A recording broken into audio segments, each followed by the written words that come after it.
आज प्लस 1 का हम जो चैप्टर डिस्कस कर रहे हैं उसका नाम है the portrait of A lady. इसके लेखक सरदार खुशवंत सिंह हैं, जो एक मशहूर लेखक और पत्रकार रहे। उनकी कहानियों की सबसे अच्छी बात ये रही कि उनकी कहानी ज़्यादातर सच्ची कहानियाँ होती हैं। अभी कुछ समय पहले उनकी डेथ हुई है और आज से काफ़ी साल पहले टाइम्स ऑफ इंडिया की एक मैगजीन आती थी, वीकली, द इलस्ट्रेटेड वीकली, उसके वो संपादक हुआ करते हैं। और इनके आर्टिकल्स इतने मशहूर रहे कि हिंदुस्तान के बड़े बड़े अखबार इनका आर्टिकल लेने के लिए लाइन में लगा करते थे और काफ़ी पैसों में इनके आर्टिकल उनको बड़ी मुश्किल से मिला करते। अभी 2 साल के करीब उनकी लगभग डेथ हुई है और लगभग 98 साल की उम्र तक वो जिंदा रहे। आखिरी दम तक भी वो किताबें लिखते रहे। तो इस पाठ की शुरुआत में लेखक ने पाठ का नाम रखा है the portrait of A lady. एक औरत की खाली तस्वीर नहीं है, ये जीती जागती तस्वीर। आप कैमरे से फोटो लिखते हो, वो एक नॉर्मल फोटो होती है, और पोर्ट्रेट वो होती है जो आप किसी पेंटर से व्यक्ति को सामने बिठा के पेंटिंग से बनाते हो और उसे देख के लगता है कि जीता जागता इंसान आपके सामने बैठा। तो यहाँ किसी पेंटिंग की बात नहीं हो रही है, सिर्फ लेखक ये बता रहा है कि मेरी जो दादी माँ है वो बहुत अच्छी औरत है और शायद दुनिया की सबसे अच्छी औरत। दादी तो सबकी अच्छी होती है, लेकिन लेखक का कहना है कि मेरी दादी शायद दुनिया की सबसे अच्छी औरत है। कमरे में उनके एक फ़ोटो लगी हुई है जो उनके दादाजी की है। उनकी मृत्यु हो चुकी है। फ़ोटो को देख के लगता है, एक तो नज़र आता है कि ढीले ढाले कपड़े पाए हुए हैं और वो बहुत बूढ़े लगते हैं। उन्हें देख के लगता है कि बहुत साल पहले वो मर चुके हैं और आज उनके घर में उनके बच्चे भी नहीं होंगे, उनके सिर्फ पोते पोतियाँ ये होंगे, क्योंकि उनकी देखने में उम्र बहुत ज़्यादा है। और जो दादी माँ है ये जवानी में बहुत सुंदर हुआ। आज उनके चेहरे पे थोड़े बहुत सरबट पड़े हुए हैं और उनकी कमर में थोड़ा बैंड आ गया, थोड़ी झुकी हुई, थोड़ी मोटी है वो और बड़ी अच्छी स्वभाव की औरत है। सफ़ेद कपड़े डालती है जिस पे कोई निशान नहीं। गांव में रहती है और इन दादी का जो बेटा है और बेटे की पत्नी है वो शहर में रहते हैं और जो पोता है वो गांव में इनके साथ होता है। तो दादी उसका बहुत ध्यान रखती है, उसको सुबह उठाती है, ब्रश कराती है, नहलाती है। उसके बाद उसको नाश्ते में जो रात की बची हुई रोटियाँ होती हैं वो घी से चुपड़ के उसको देती है, क्योंकि वो अच्छी मानी जाती है। उसके बाद उसे स्कूल लेके जाती है, उसे स्कूल में छोड़ती है। स्कूल के साथ ही गुरुद्वारा है और गुरुद्वारे में पाठ करती है। वापसी के समय उस बच्चे को लेके घर आती है और रास्ते में कुत्ते मिलते हैं। रात की बची हुई कुछ रोटियाँ वो लेके जाती है और कुत्तों को वो डाल देती है। ऐसे ही ये सिस्टम चलता रहता है। 24 घंटे ये बच्चा अपनी दादी माँ के साथ रहता है। फिर कुछ समय बाद इनके माता पिता का बुलावा आ जाता है कि अब बच्चा बड़ा हो रहा है, अब शहर में आ चुका। तो दादी इस पोते को लेके शहर में चलती है।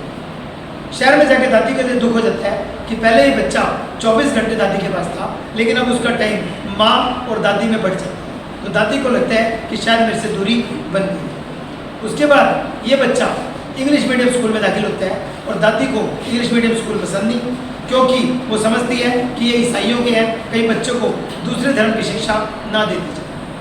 तो बच्चा स्कूल से डांस सीखता है, दादी को ये सब पसंद है। अल्टीमेटली ये बच्चा स्कूल जाने लगता है और स्कूल से आता है, दादी से इसका मिलना कम होता है। फिर थोड़े दिन बाद ये यूनिवर्सिटी की पढ़ाई शुरू करता है, अलग कमरा हो जाता है, तब दादी से दूरी और बढ़ती है। उसके बाद ये विदेश में 5 साल के लिए पढ़ना चला जाता है। उस समय ये 5 साल के लिए हिंदुस्तान में नहीं था, तब दादी की दूरी बढ़ जाती है, उनका प्यार काफ़ी दूर चला जाता है। दादी को काफ़ी महसूस होता है, वो बड़े भरे हुए दिल से इसको रेलवे स्टेशन पर विदा करती है। जब 5 साल बाद ये वापस आता है तो दादी माँ को बड़ा प्यार आता है और वो मोहल्ले की सारी औरतों को इकट्ठा करके ढोलकी बजाती है, खूब नाचती है। लेकिन वो उसकी ज़िंदगी की आखिरी रात होती है। जब अगले दिन वो उठती है तो सुबह वो उठ नहीं पाती, उनकी मृत्यु हो जाती है।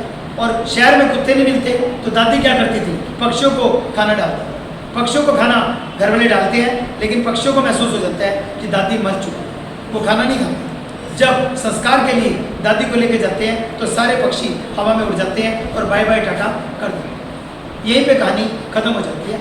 इस कहानी में एक दादी और पोते का प्यार, उनकी निकटता और उनकी दूरियां, उनके बारे में बताया गया है। प्यार जिंदगी में बहुत बड़ी चीज़ है और प्यार मन का होता है। अगर मन से आप प्यार करते हैं तो आपके दिल पे लगती है बात, जब आपसे कोई जुदा होता है तो आपको महसूस होता है। तो प्यार के रिश्ते को इस कहानी ने बड़ी खूबसूरती से पेश किया। चलिए अब इसका इंग्लिश वर्जन ले लेते हैं।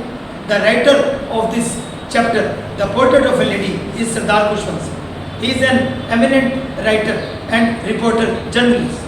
and he has written so many books on poetry, literature and other stories.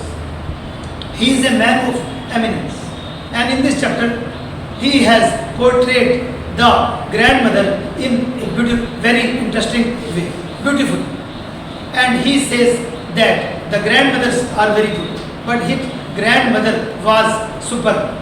He had a special personality, and in the room was a photo that belonged to his grandfather. He looked a man of age, and it seems that that person at the moment doesn't have his wife or children, only the grandchildren. And the grandmother is a very interesting lady. She was very beautiful in youth, and in the old age she has wrinkles on her face. She has a bend in her body. She is a fat woman. She is very gentle and kind for her grandchild. She wakes him up early in the morning, dresses him and gives him a breakfast of stale chapatis using pure desi ghee. And she takes him to the school, and in the way she feeds the dogs. She reads the scriptures in the Gurdwara, and while coming back she again feeds the dog. The routine work of the grandmother moves on like this. And then a message comes from the city, from the parents of the child, that they should move to the city. Now they settle in the city. Now there becomes a distance between the grandmother and the grandchild. He takes admission to an English medium school. The grandmother doesn't like English, dance and other things, because she feels that in the school she has a fear that he doesn't get the education of some other sect or religion. And she gets a gap in between she and the child. In the village, she has total control over the child for 24 hours. But in the city, the two ladies are there to control the child. The mother of the child as well as the grandmother of the child. She feels. And then he joins university. He has a separate room. He is not able to give time to his grandmother. She again feels badly, because she has a pure love for her grandchild. And again, this child takes admission in a foreign country and goes away for 5 years. She has a heavy heart. She bids him goodbye. She goes to the railway station. She has a heavy heart. Her eyes are filled with tears, but she can't say anything. After 5 years, when the child comes back from the foreign country after completing his education, she collects the women of the neighborhood. She dances to the tune of the drum, and she was the last night of that lady. In the morning, she does not wake up. She has died, and the family members feeds the birds in the city, but they have a feeling heart. They feel that the grandmother has died.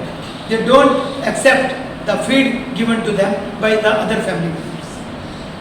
When the family members take grandmother to cremate, all the birds happily or sadly move away in the sky. The story ends here. What does that story teach us? This story has a deep meaning. This story shows that love is supreme. Separation gives us pain from the loved ones. We should have a feeling of love for our family members. Thank you. आपको notes भेज रहे हैं. Okay.